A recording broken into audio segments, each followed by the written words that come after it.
সোদপুরের একটা নতুন food spot খুঁজে পেলাম আজকে। হে এভরিওয়ান, আমি দেবশ্রী। দিনটা ছিল সানডে, আর তখনই রাস্তায় যেতে যেতে চোখে পড়লো এই ক্যাফেটা, যেটার নাম pizza and sandwich hub. Fast food লাভারদের জন্য একদম পারফেক্ট জায়গা। তো ওখানে গেলে ইনস্ট্যান্ট তোমাকে গরম গরম যেটা অর্ডার দেবে বানিয়ে দেয়।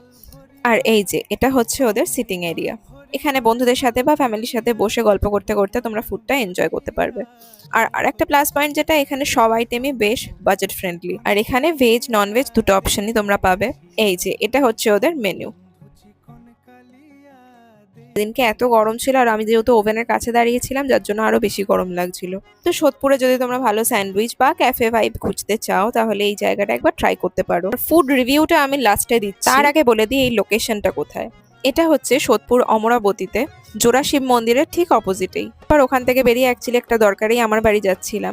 আজ বাড়িতে যাওয়ার উদ্দেশ্যটা আমার ছিল না, সায়ন্তনের ছিল। অ্যাকচুয়ালি বাড়িতে যাওয়ার না, এই যে এইখানে আসার উদ্দেশ্যটা মেন ছিল। এটা হচ্ছে সোদপুরের একটা নতুন anime store, tiny Tokyo town.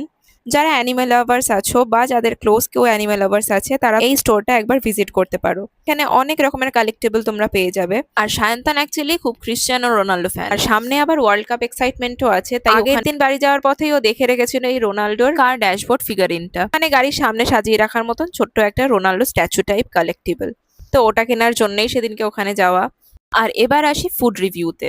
Sandwich দুটো আমার বেশ ভালোই লেগেছে খেতে, তবে পিৎজাটা দেখে যতটা ভালো লাগছিল টেস্টটা আমার অতটা ভালো লাগেনি। জানি না ঠান্ডা হয়ে যাওয়ার কারণে নাকি। ওভারঅল আউট অফ 10 আমি 7 রেটিং দেবো টেস্টের দিক থেকে।